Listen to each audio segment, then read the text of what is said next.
राहिला.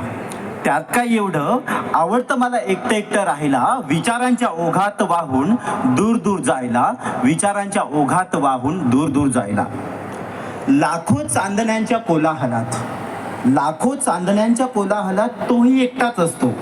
शांतपणे इकडे तिकडे एकटाच भ्रमण करत असतो. पण कोजागिरीला मात्र सर्वांनाच हवाहवास वाटतो. त्यात काय एवढं, आवडतं मला एकटं एकटं राहायला, विचारांच्या ओघात जाऊन दूर दूर जायला. ते तरी कुठे होते लोकांमध्ये बसून, तरीही रचले रामायण त्यांनी जंगलात एकटे राहून. त्यात काय एवढं, आवडतं मला एकटं एकटं राहायला, विचारांच्या ओघात वाहून दूर दूर जायला. तो सुद्धा असाच दररोज एकटा येतो आणि सकाळी सकाळी सर्वांमध्ये नव ऊर्जा निर्माण करतो. त्यात काय एवढं, आवडतं मला एकटं एकटं राहायला, विचारांच्या ओघात वाहून दूर दूर जायला. झुंडमध्ये तर सगळेच सैरावैरा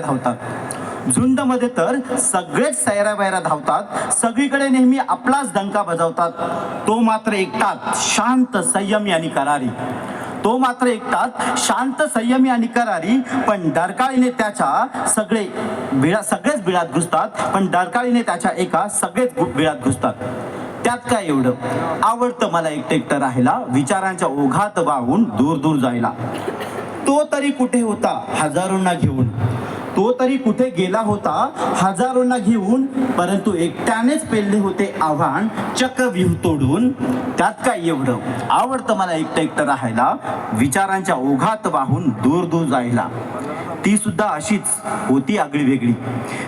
अशीच होती आगळी वेगळी, फिरंगाच्या घोळक्यात घुसून एकटीच लढली होती ती शूरवीर मर्दानी.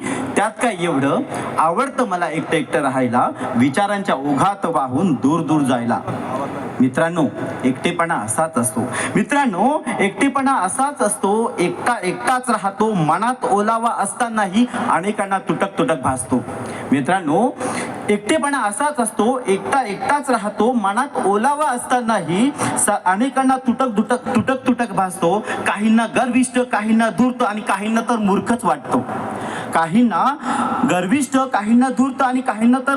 वाटतो. पण खरं सांगतो मित्रांनो, हृदयाचा प्रत्येक ठोका त्याचा स्वकीयांसाठी सातत्याने धगधगत असतो. त्यात काय एवढं, आवडतं मला एकटं एकटं राहायला, विचारांच्या ओघात वाहून दूर दूर जायला.